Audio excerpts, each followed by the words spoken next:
So I'm going to show to you a bit of frottage from the Joe Rogan experience.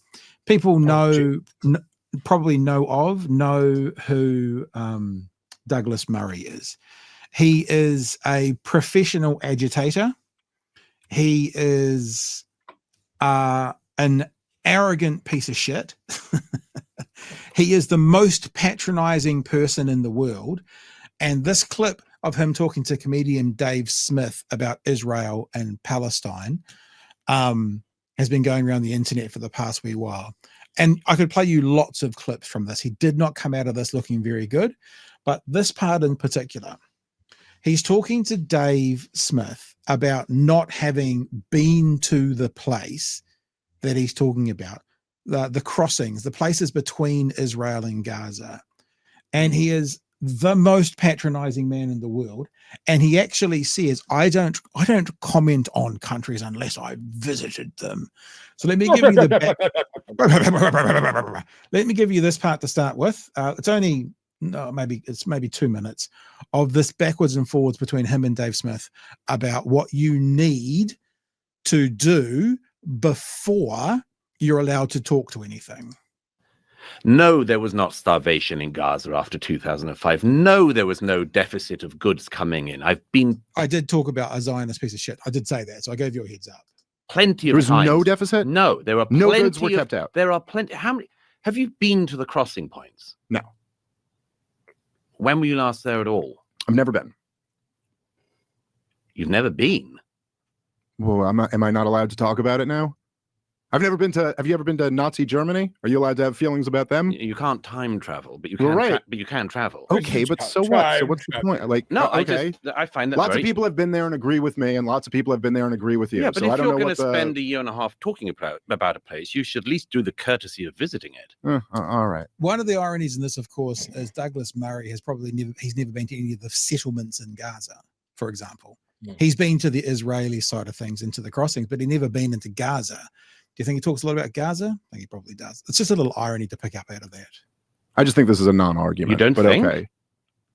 No, I think it's a non-argument. But if you're an expert, well, you have to go and touch the ground. No, I think you have to see. I think it's a good idea to see stuff, particularly if you spend a career talking about something. Yes, I have a journalistic rule of trying never to talk about a country even in passing unless I've at least been there. Okay, but not even in passing, Chewie. Not even like as a casual comment, unless he's been there. Sort of normal. It's a normal thing to do. You're talking about.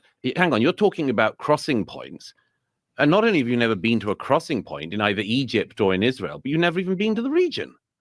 Okay. Again, I think this is a non-argument. I don't understand. No, it's not a non-argument. Yeah, it is. It's not a non-argument if you're insisting that you're an expert of some kind, or not claiming you're an expert but still talking about it. About the provisions going into Gaza or not, if you've never seen any of this going on. I'm is it called belaboring the point? I'm making sure everyone's clear on why he is so assured in himself of having to go to an area before I show you the hypocrisy. So you're not allowed to speak about things that you've read about. You can only speak about things that you've seen with your own eyes. You can talk about what you want, as you're proving. But that is a different matter from spending an awfully long amount of time talking about an issue in a region you haven't even had the courtesy to visit whilst developing all of these views about it. God, I mean, now I slightly get an idea of where you're coming from. You've read about this. You've never been. It's the bean. Oh, but you simply must. I imagine you've read all the people who say that Gaza was a concentration camp, and you probably think that too. There you go. So that's set up one for the conversation. What then happened is a group called Good Morning Liberty decided to set up an argument between Douglas Murray and Douglas Murray, when he was very clear to make the point that you don't need to go to a space, or you don't need to experience something to be able to talk about it. So Douglas Murray is about to debunk Douglas Murray, and it's beautiful. Have you been to the crossing points? I really resent that form of argumentation. When were you last there at all? Sure. I really resent it. You should at least do the courtesy of visiting it. This is not an attractive invitation. I think it's a good idea to see stuff, particularly if you spend a career talking about something. I have the right to talk about whatever the hell I want. And no one's going to stop me or try to intimidate me. And I think that if I said to somebody else the other way around, it would be equally reprehensible. I have a journalistic rule of trying never to talk about a country, even in passing, unless I've at least been there. If I said, shut up, you have no right to criticize anything that Douglas Murray says because... Hang on, you're talking about crossing points. And not only have you never been to a crossing point in either Egypt or in Israel, but you've never even been to the region. Okay. It's not an exact comparison, but seriously, is that a reasonable form of argument? No.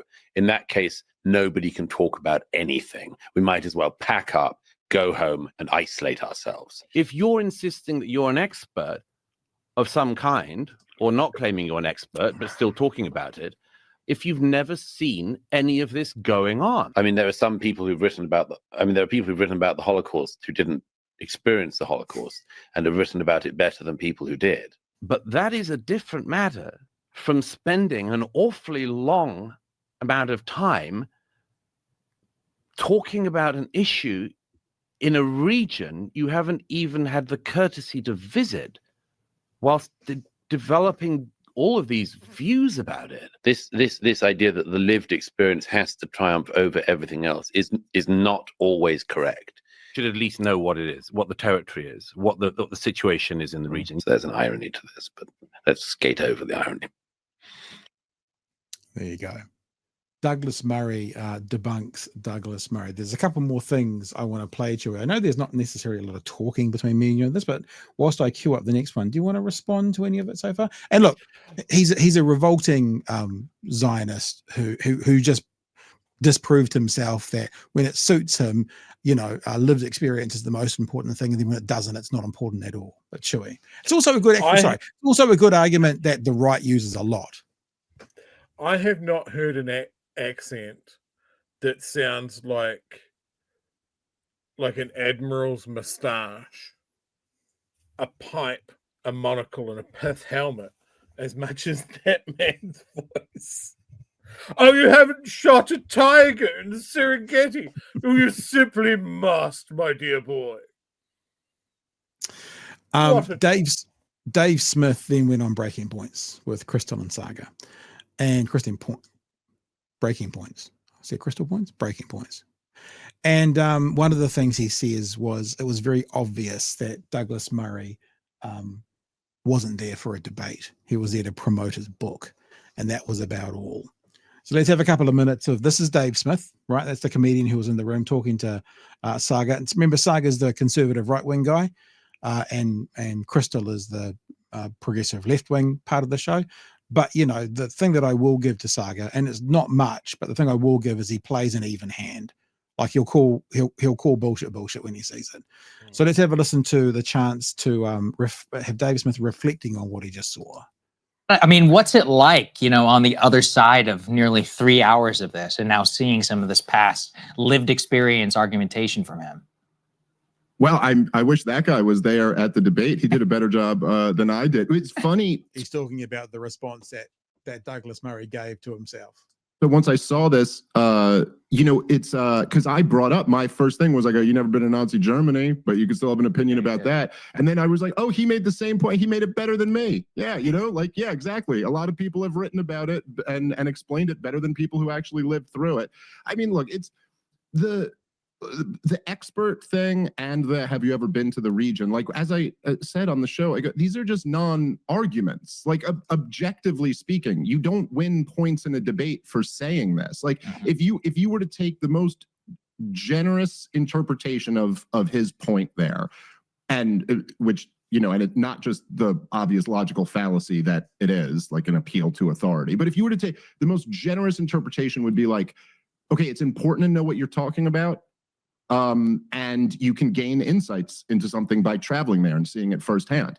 Now, I wouldn't disagree with either of those claims, but the point is that then you got to demonstrate that. Like, okay, if you have a level of expertise that I don't have, and you have insights because you've been there that I don't have, then okay, let's have the debate. And that should show, I said the other day, it was kind of like, it was almost like if you're like a fighter, like you're a UFC fighter or something, and so you agree to fight someone else. And you're like at Madison Square Garden, the fight, you get introduced, you're about to fight. And like, I put up my hands, like, okay, let's fight. And then the other guy puts his hands down and goes, I'm such a better fighter than you. I'm just so much better at You're fighting. not even really a fighter. Yeah.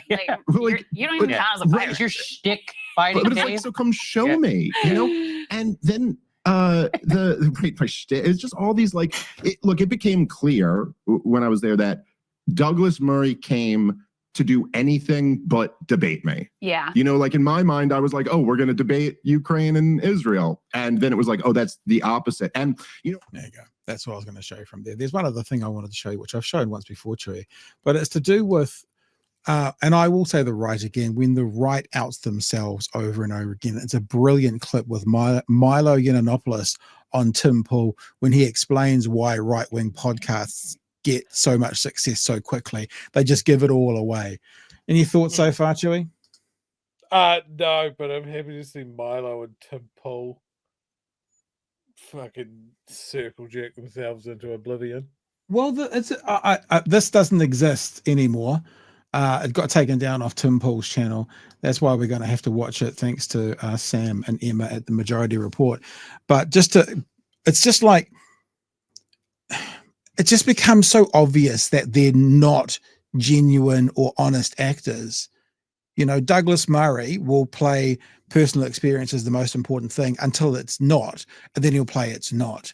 Milo Yiannopoulos comes on, and he's kind of yesterday's news, comes on Tim Pool's show and outs how the right get to the top of the podcast charts and the biggest places. And there's some really interesting stuff happening in America at the moment with Ben Shapiro's company going broke as broke can be, because they've gone past the initial setup fee. So this is Milo. He's I've got no time for him genuinely, but when the broken watch is right twice a day, when they reveal things that should be the secret things from the right, we have to have a look.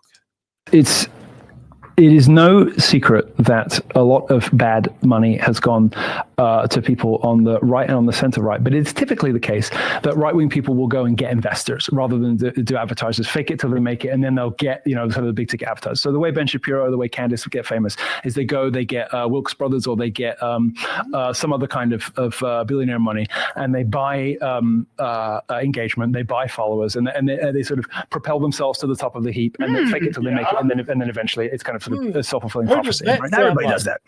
Everybody does not do that. Well, we've just never done anything like everybody that. Does not do that. There's a bit you missed at the end there.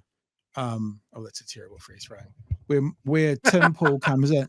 Tim Pool comes in and he says, yeah, everybody does that. And then Tim Pool's little bald head obviously was like, hang on, we don't do that. And he doubles back on himself so quickly, we'll play it. Then that's the end of this kind of clip. Does that. Everybody does not do that. Well, we've just never done anything like everybody that. Does not do that. We've never done anything like that. So it's the outing of how the right operate. And just have a think about a particular podcast or broadcasting situation, and it's the exact model that was followed. $2 million injection, and yeah, they got engagement and they got numbers and that kind of stuff. And now I even heard yesterday, day before, on that very same platform, the editor-in-chief of the Pancake saying we're now just breaking even after 3 years, but they can't expand because they're only just making enough to survive. They didn't need to worry about that for the first 3 years because they could, as Milo said, fake it till they make it. And as Milo said, got not a billionaire, I don't think they're billionaires, whatever, to invest millions of dollars into a product so they could stick around long enough to pretend that they're the biggest thing since sliced bread, Chewie. And it's all built on a rickety, backwards L-shaped desk. Yeah, I will still not forgive them for having that much money and rolling with a desk facing the wrong way. It's disingenuous. It shows lack of respect for this audience. And what's happening? The contrast is great, right? Because yes, that model is repeated time and time and time and time again. It fucking works, and that's because there is money on the right. There is not numbers on the right. Yeah. Yeah, interesting. Although, you know, we watch Duncan Garner take a hard turn to the right, and if you look at his YouTube clips now, they're often 5 figures. So I'm not sure if that's quite there. There's something about the algorithm that picks up that hate and horrible stuff. So the other thing is, even though that Milo was revealing how it actually was working, I'm just trying to have a look. What's the network that Ben Shapiro's on? It's starting to fail. So it's starting to fail because what's happening in America at the moment with some of the bigger conservative groups. Remember, Ben Shapiro's company offered Steven Crowder $50 million to come and broadcast on their platform. Tim Pool's a perfect example. Daily Wire. That quest for money. But what I'm saying is it's failing. It's starting to fail. So now what's happening is the Daily Wire is failing and hemorrhaging money and losing people. And people like Candace Owens, who have said, fuck you guys, I'm out of here, or she's been kicked out, is actually doing really well. Because when I say really well, I mean like financially, because it's one person, it's a small nut, she's looking after herself and maybe an editor sort of thing, and is moving back away from these big monoliths like the Daily Wire became and moving back into independence. And in America, what you're seeing is the monoliths, the big Daily Wire, starting to fall over, and they will fall over. Then it will go back to individualism, which might not change the model. So rather than billionaires putting into the Daily Wire, they'll put into a particular single, entity. But yeah, I just think it's really interesting to watch. It just also makes me so grateful for what you guys who are watching have done here and built this community, because this really has been the grassroots up. We have started with nothing and built, and now we've got like double nothing. I don't know what it is, but we have a small nut. I speak for yourself. I got 2 great big ones. Look, our choice to do this grassroots and not go cap in hand to someone with a big pot of money. I mean, look, our position on certain issues has certainly not put us in touch with outreach programs from the Russian government either, which is Tim Pool's whole bag. So yeah, I mean, watch this space. Maybe there'll be signs as we do a massive rebrand and a pivot to the hard right.